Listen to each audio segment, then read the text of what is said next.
Giacomo Turra, what in the world were you thinking? Is it greed that caused this situation, or is it just chest thumping and ego? Let's get into it.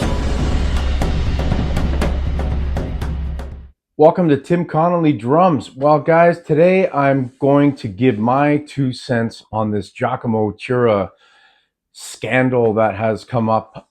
For those of you that don't know, he's a Instagram and YouTube guitar player that's really taken off and become extremely successful on the internet.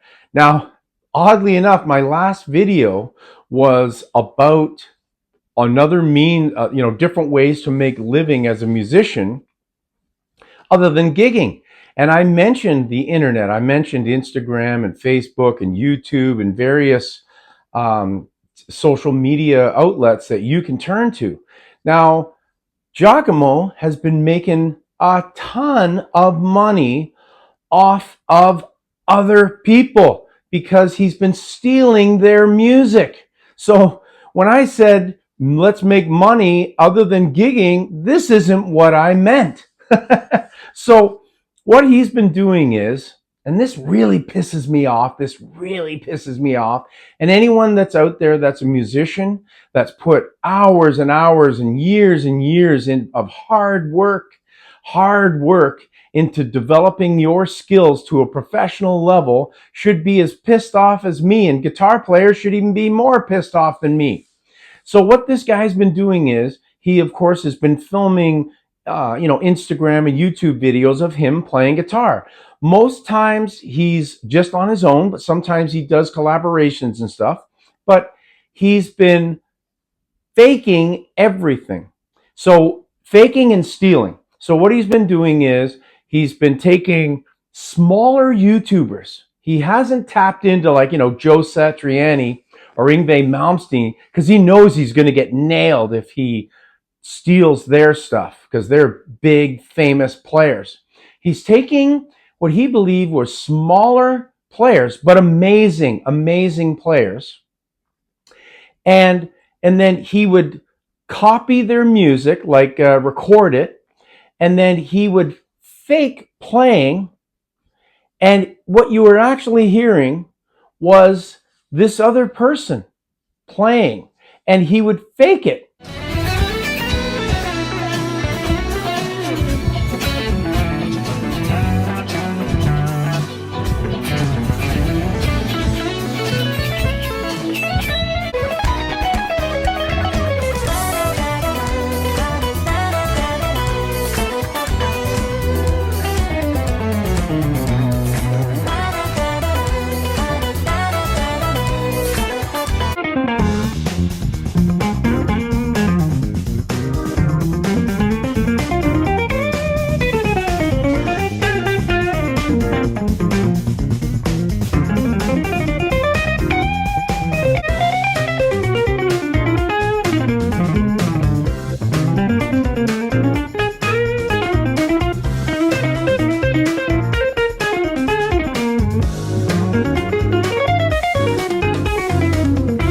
And he would steal their video, in a sense. I mean, it wasn't that person playing. You could only hear the audio, but it was him in the video, but the other person's playing.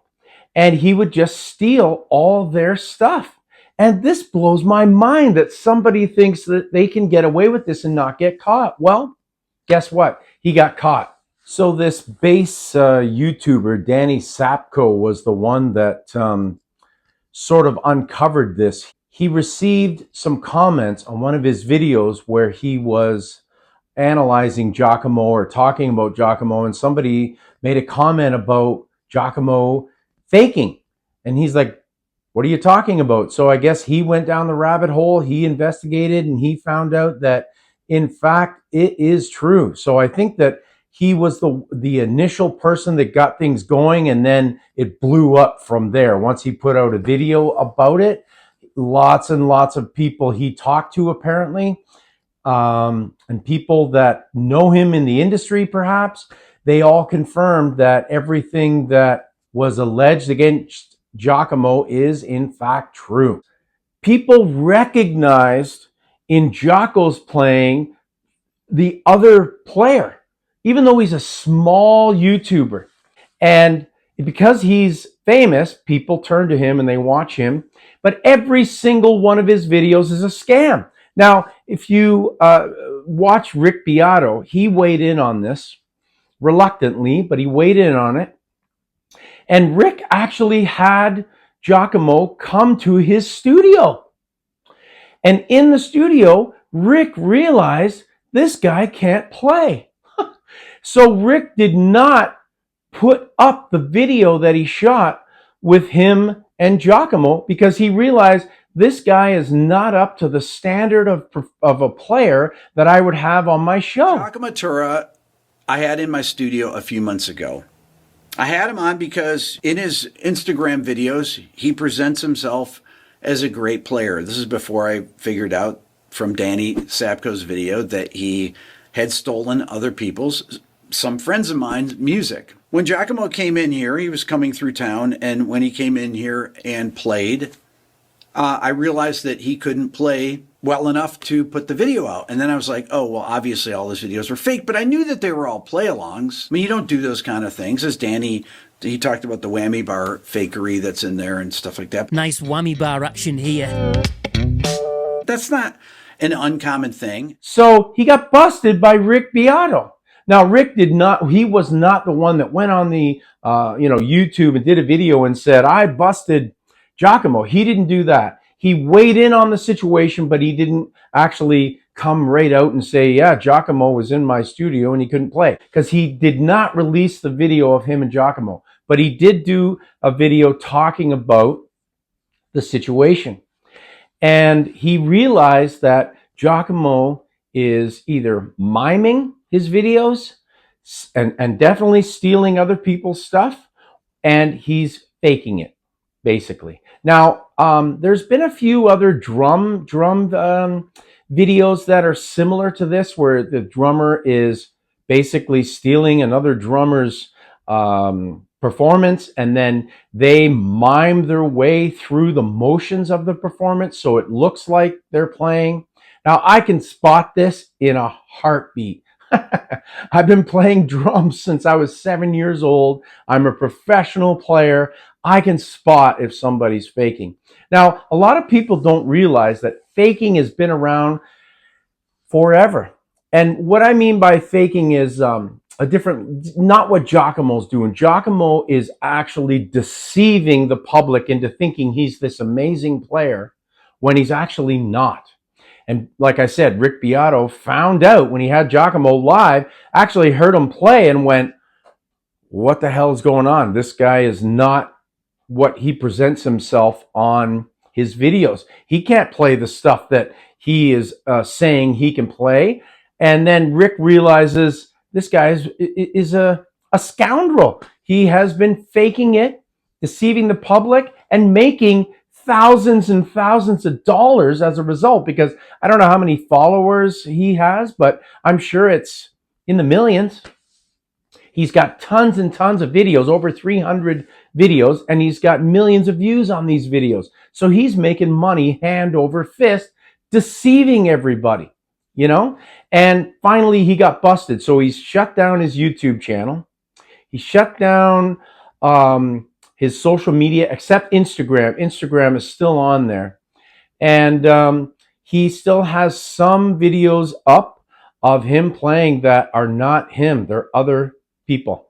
Now, some of those people, I watched videos on YouTube of them talking about this situation where, hey, man, that's me.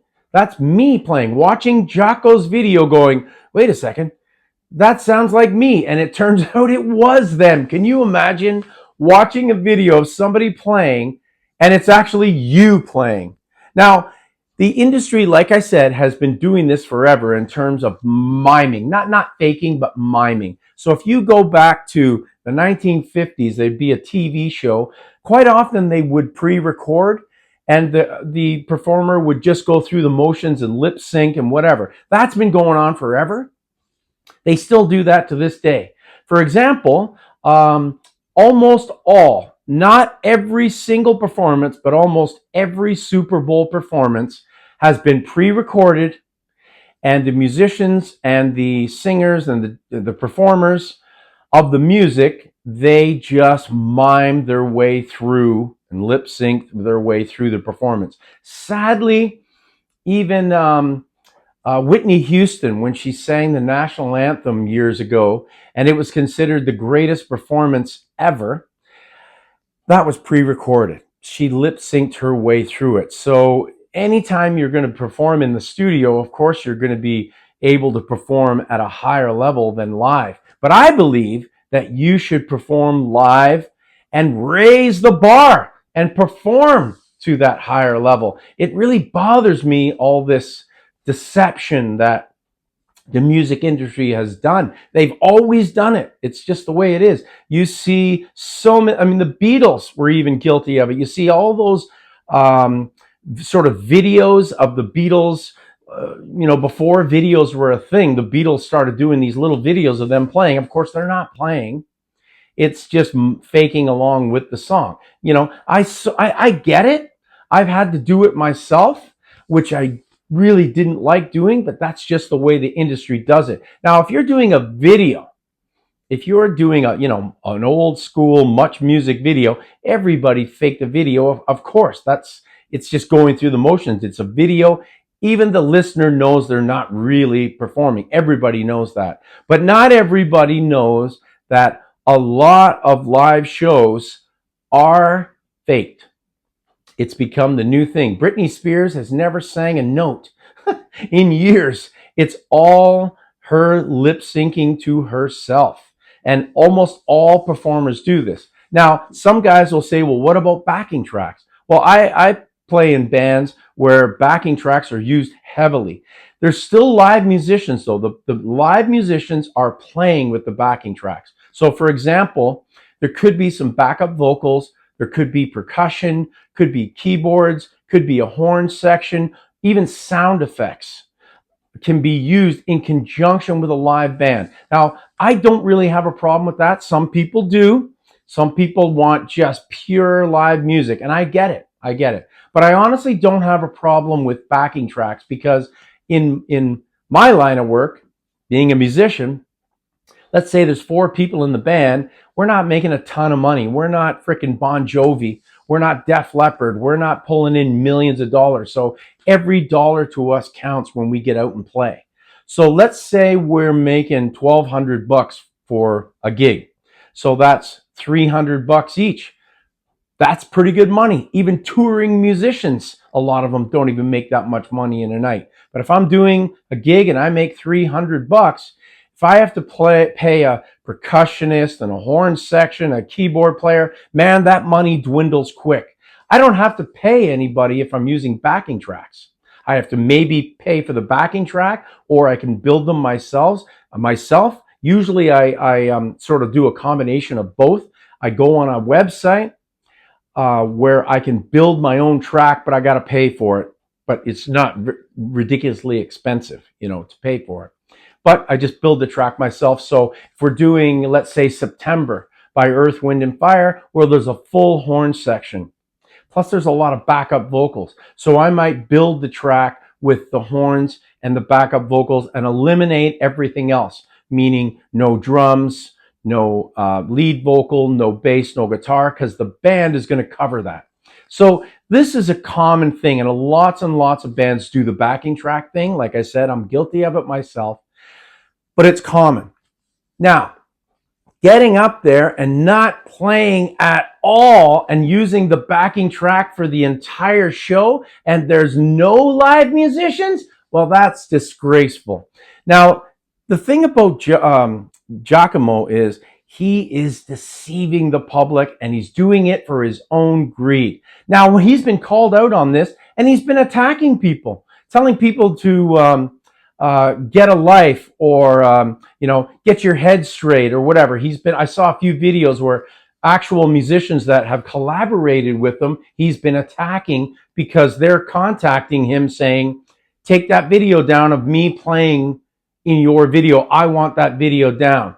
And he begrudgingly has been doing that because he knows he's going to get his ass sued off. Now, like I said, I don't really know what's going on with the guy other than the fact that he is busted and he's in a lot of hot water. Are people suing him?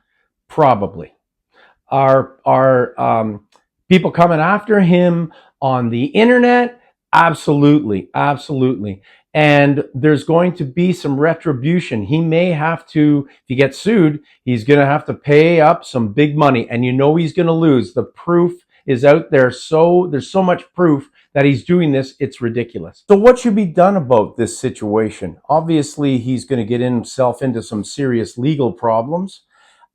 He has removed himself from social media pretty much across the board, except for Instagram. I think he's still on there. He's also lost a lot of his endorsements. Companies have decided to step away from him. He's also had videos taken down that were with some of the people that he's involved with. They've taken down the videos, and his reputation and credibility down the tubes, down the tubes. So anyways, let me know what you think about this. If you know anything about Giacomo Turra that maybe I don't, or you want to put your 2 cents in, please leave it in the comments. So guys, I want to thank you for subscribing. I got a bunch of new subscribers recently and I really appreciate it. And some of you guys with the fantastic comments, awesome.